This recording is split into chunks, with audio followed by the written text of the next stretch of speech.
Professora, eu queria fazer uma pergunta sobre um assunto que eu acho que é pouco discutido aqui no Brasil e que eu acho que é super relevante, que é a questão da produtividade.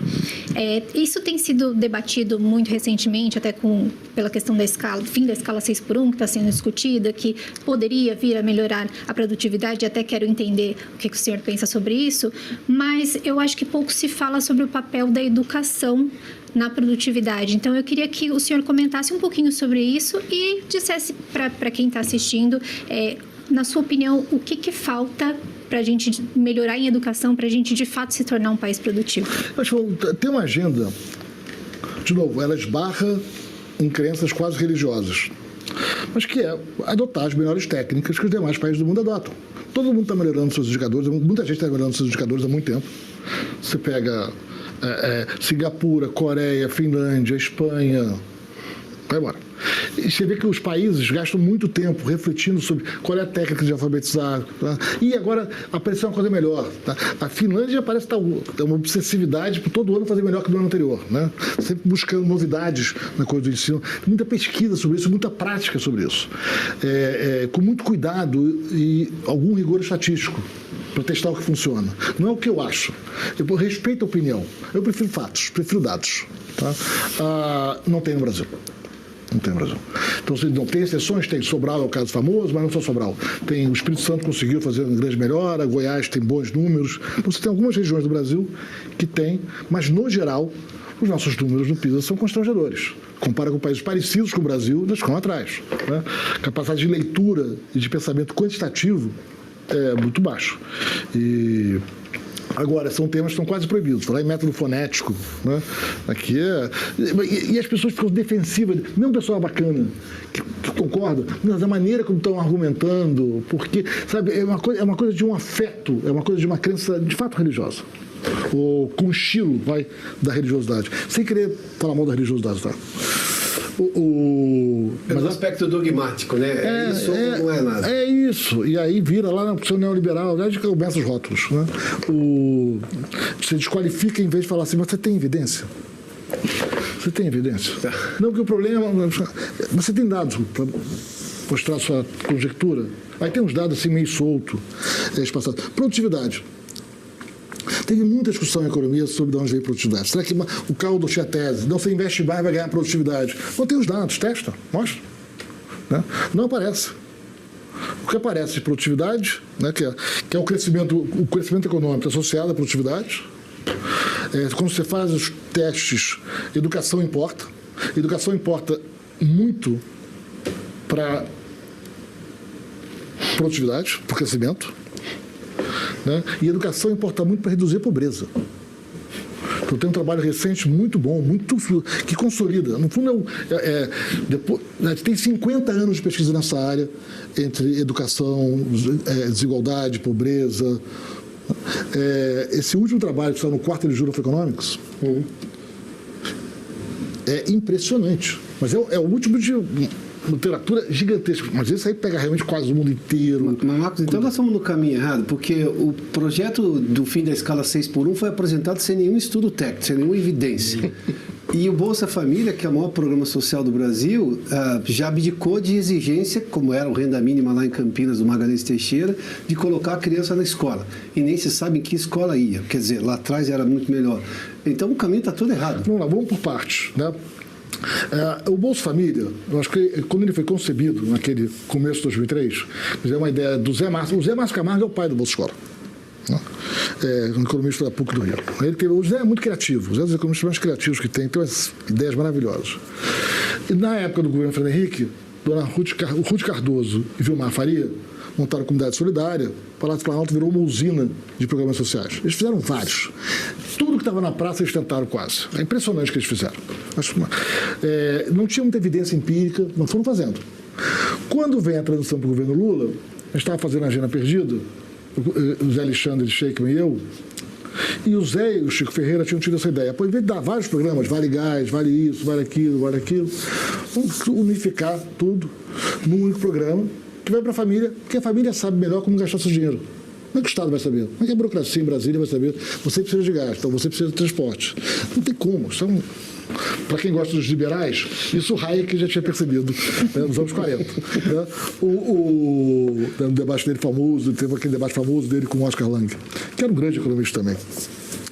Mas imaginava uma capacidade de informação do Estado que é impossível, até hoje.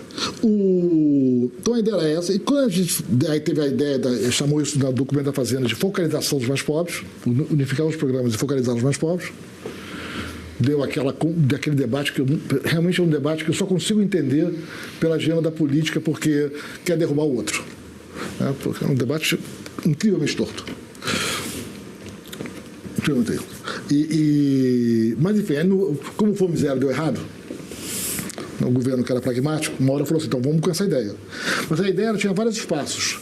Você tinha uma metodologia usando vários dados objetivos para identificar a renda da família, não era autodeclaratório. Você tinha uma série de condicionalidades. Né? Chegou a pensar em pré-natal, vacinação, ir para a escola. Tinha uma série de condicionalidades. Porque qual era a ideia? Essa família de mais de idade teve uma educação muito ruim. Sim. Tem muita dificuldade de você corrigir a educação ruim quando a pessoa fica adulta. Muitas dificuldades, tá? Isso é uma evidência empírica forte. Então a gente tem que ajudar as pessoas. A gente tem que cuidar dos grupos vulneráveis. Nós vamos pelo menos cuidar das crianças para que essas crianças possam estudar e elas não precisem de um novo Bolsa Família. Essa foi a ideia. Só que o programa foi sendo, depois que ele foi implementado, ele foi sendo distorcido. E aí, de novo, esquerda e direita, todo mundo tem culpa, tá? O que houve com o programa depois foi uma longa degradação do... Suana e Jason, vamos lá. Jason, vai lá, pois não. Eu quero só colocar um ponto aqui. Eu lembro da sua frase que o Brasil não é pobre à toa, né? Eu digo que nossa pobreza, concordo plenamente com você, que nossa pobreza é meio que by design, né? E como a gente até antes um pouco da entrevista, a gente estava conversando sobre a Embrapa e sobre o processo desse choque de narrativas do governo contra o agro acabou respingando na Embrapa. Não que tenha tido muita diferença mas há um processo de desmonte ali que data mais de 20 anos. E nós vimos recentemente o Japão fazendo um plano de investimentos de 24 anos, não, de 14 anos, que inclui, são 2 trilhões de dólares e 1 trilhão de dólares é conectado diretamente a AI e semicondutores. E sabendo disso também é um ponto importante, cada condado japonês, cada estado japonês tem a sua empresa de semicondutores para chamar de seu, dentro desse processo. E aqui no Brasil a gente fica brigando, fingindo que tem indústria, quando a gente, na verdade, tem um parque de assemblagem de CKD. A gente não traz CBU simplesmente por uma questão tributária. A gente fica fingindo que produz no Brasil e fica protegendo essa indústria que a gente finge que produz. Temos alguma solução para isso tudo? Ainda mais com essas comparações, como por exemplo do Japão? Eu acho que aí tem um presidente que vai assumir em janeiro e que vai ter que apresentar uma série de soluções, porque os problemas têm se avolumado. Vamos lá. Eu acho que eu acho que parte dessa visão dominante no Brasil do que é desenvolvimento vem pela experiência do fim do século XIX e começo do século XX. No fim do começo do século XIX e começo do século XX, você tem esse casamento que o pessoal chama de segunda revolução industrial entre ciência e as fábricas mais modernas. A indústria química, siderúrgica, né? Pode pegar a indústria de automóveis, né? Que aí é mais uma coisa de gestão, né? Do Ford, mas tem outras inovações. E a fábrica, a grande fábrica daquele período, ela ficava, em geral, perto das grandes cidades, né? Uma distância... e ela era a usina integral do que era feito. Então ela estava inovando, fazendo a gestão do negócio, gestão financeira e produzindo. E aquela era uma fase de muito desenvolvimento. E aí ficou que é a fábrica. Só que, pós-Segunda Guerra Mundial, você teve uma série de inovações muito impressionantes que desmembraram aquela fábrica. O que era a grande fábrica do começo do século XX deixou de existir. O custo da terra subiu e o custo de transporte da comunicação despencou. Certo? Toda grande cidade teve isso nos anos 70, que eram os grandes espaços vazios onde as fábricas estavam na grande cidade e foram embora. Todo mundo viveu isso. Né? São Paulo viveu isso. Todo mundo. E o que aconteceu? A parte da inovação, da gestão, da criação, do lançamento de novos produtos, novos processos, grande parte dela, o essencial dela, ficou nos grandes centros, ou perto, onde eles estavam. A parte de montagem mais intensiva e que é mais simples, em geral, nem sempre, em alguns casos não, mas muitas vezes você foi deslocando para o interior do país, depois para outros países. E aí a lógica não era como a terra, como a comunicação está barato, o transporte está barato. Né? Você vai para onde a logística é mais fácil, onde o custo do trabalho é menor, né? Porque deixou de ser. Então, aquela fábrica do século XIX deixou de existir, em geral. Então, a Apple, que tem fábrica nos Estados Unidos, não, ela vai atrás das melhores peças, como a Embraer faz, né?